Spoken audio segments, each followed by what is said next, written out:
KTN News. Right, I want us to get into what's trending, and in studio I'm joined by Winfrey Owino. Winfrey, good morning. Good to see you. Good morning, Fatia, and good to see you too. Right, I want us to start off, of course, with one of the top stories that we had, of course, with relation to Kenya sending troops to Haiti. We've seen UN has approved, the Security Council has actually approved Kenya to send the troops. Tell us about that.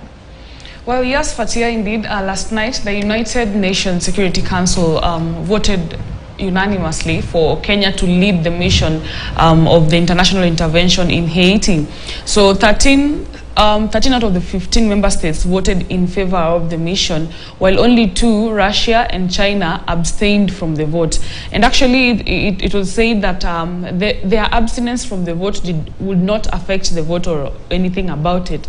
So yes, Kenya is going to send 1,000 police officers. Of course, Kenya will be working with other countries, but Kenya is the lead nation in the whole mission. So the United States are the one who's going to be funding the whole mission, and they're supposed to give, I think, about $100 million is what they're going to give in support of the mission to Haiti. So we understand the conversation has been going on for months now, and it's almost coming to an end. The mission is actually, what is just remaining is for the date and now the dispatch and the deployment to actually happen. So of course Kenya will be in the mission alongside other countries which will be offering other resources. In Africa we have Senegal and other Caribbean countries which will be coming. But of course this mission has drawn a lot of criticism, especially online, where people are saying this is it's a mission impossible. Let me just put it that way. They're saying, you know, Haiti has been on the headlines for quite a long time for having this gang conflict. So we don't know how this will go, because also the Prime Minister of Haiti had called for international intervention. He was asking the international community to actually support his government in the fight against the gangs that is actually taking shape. It's growing, it's there every day, and it keeps on getting worse, because you understand, by yesterday actually there's a gang that had taken over one of the main fuel depots in the country. So it's quite a tough mission, but we'll see how this will go. Although top government officials like the CS for Foreign Affairs has actually spoken in support of this mission, and we are just waiting to see what will come out of this. If indeed Kenya will become successful, of course there are also conversations of whether the police, the Kenyan police, are well trained to handle the mission. Some people are saying, you see, like there's a police officer who's trending with.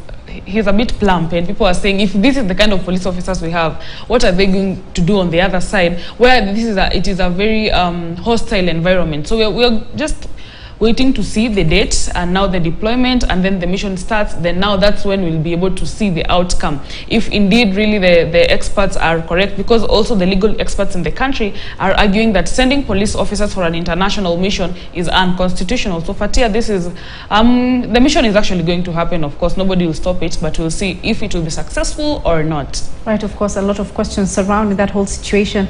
I mean, in a country like Haiti, they have 100 gangs that are very, very serious, but let's see how that turns out. But let's move on to something else. The government has banned travel for its officials and put very strict measures when it comes to the government officials traveling outside the country. Tell us about that.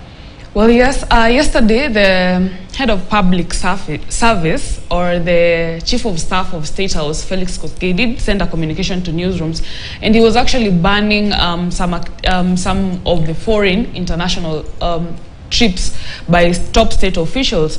And in this he did away with conferences, benchmarking, things, those international events that most of these state officials go to.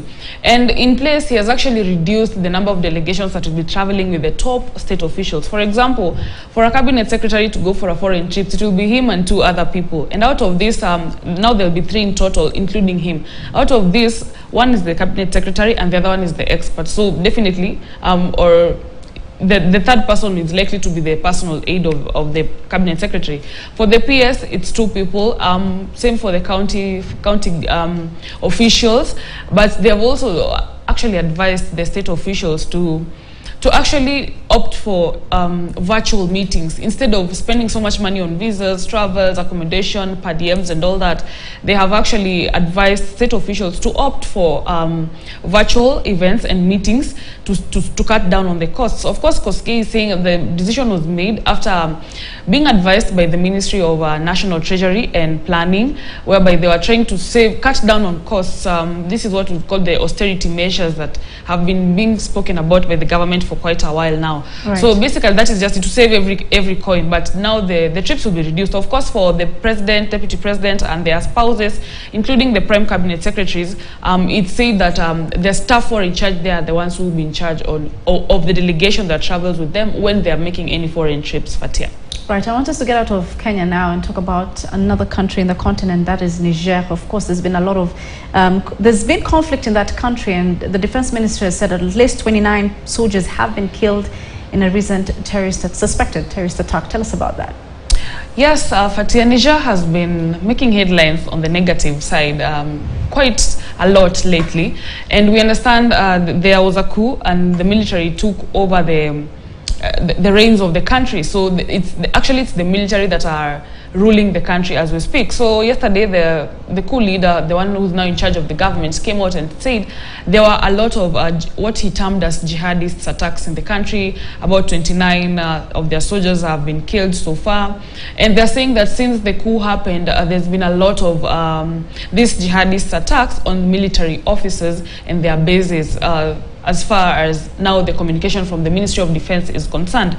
So basically that's what's going on, but the military rule has been facing a lot of challenges, honestly, and that's what they came out to say. So we'll just see. But this country is definitely, when the military take over the reins of a country and they start to rule the government, you know, they don't have systems, they don't work with systems. For them, they work with orders and all that. Right. So it becomes a bit chaotic for a country. But so that's actually where Niger is, and it's actually a conversation that's going on. Of course, there'll be sanctions on them and all that, but we'll just see how this will come out. Maybe, just maybe,